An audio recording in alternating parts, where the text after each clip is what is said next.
Le programme a permis déjà au moins deux choses. Le programme était d'abord un lieu, une instance de socialisation politique. Ça veut dire que c'était un lieu où les jeunes qui viennent de partis politiques différents se rencontrent, discutent, échangent, dialoguent et développent entre eux de la convivialité politique. Et ont appris aussi les préceptes de la démocratie, notamment un précepte fondamental, la tolérance. Ils ont appris qu'on peut être différent, on peut être opposé, mais s'entendre sur l'essentiel. Ou même si on ne s'entend pas sur l'essentiel, on peut discuter. On peut avoir un débat contradictoire tout en restant convivial. Et ça a été très important. Je pense aussi que le programme a permis la formation de jeunes brillants, de jeunes qui, à l'origine, ne connaissaient que leur formation disciplinaire initiale. Les juristes ne connaissaient que le droit. Ou des jeunes qui ne connaissaient à l'origine que leur parti politique. Mais après, ils ont découvert d'autres sphères politiques, ils ont découvert d'autres connaissances, d'autres disciplines. Et je pense que cela a permis aujourd'hui d'avoir une masse critique de jeunes dans l'espace politique sénégalais. Parce qu'en 10 ans, le programme a pu former 400 jeunes sénégalais.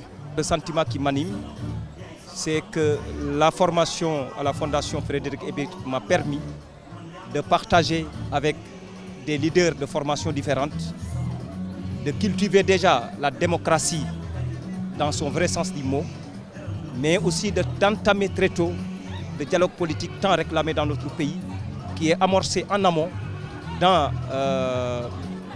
le cadre de la formation des modules qui sont enseignés et partagés entre différents jeunes de partis politiques.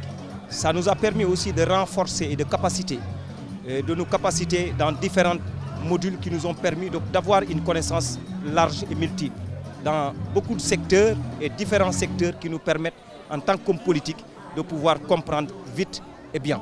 Nous sommes maintenant dans la 11e promotion de notre programme Leadership politique et aujourd'hui c'est le jour de tous nos jeunes leaders, les jeunes leaders actuels et les jeunes leaders anciens, pour les donner un espace d'échange, un échange entre les différentes promotions.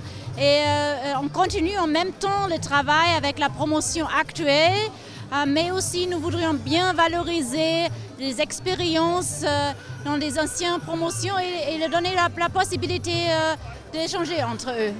Et ici, on a voulu concevoir un programme d'abord ouvert. C'est un programme où on a des jeunes qui viennent de partis politiques différents. Donc pas un seul parti politique, mais des partis politiques différents. Ensuite, on a élargi le programme à des jeunes qui viennent de la société civile. Et ensuite, on a voulu faire en sorte que ce soient les meilleurs jeunes. C'est pour ça qu'on a instauré un concours. On prenait les 25 premiers, ensuite on a élargi, on prenait les 30 premiers. Mais dans tous les cas, c'est un examen. Et l'examen, c'était deux volets, un volet culture générale et un volet dissertation. Et après, on sélectionnait les meilleurs. Ce qui fait donc que quoi? Ce qui fait que les jeunes qui recevaient la formation avaient un niveau intellectuel très élevé. Et pendant cette formation, on leur dispensait quoi? Des savoirs fondamentaux sur les régimes politiques de façon générale, le régime politique sénégalais, l'économie politique sénégalaise, l'intégration africaine, la décentralisation, la communication politique. Voilà, on leur donnait ce qu'on considérait comme étant les savoirs fondamentaux pour quelqu'un qui veut faire la politique.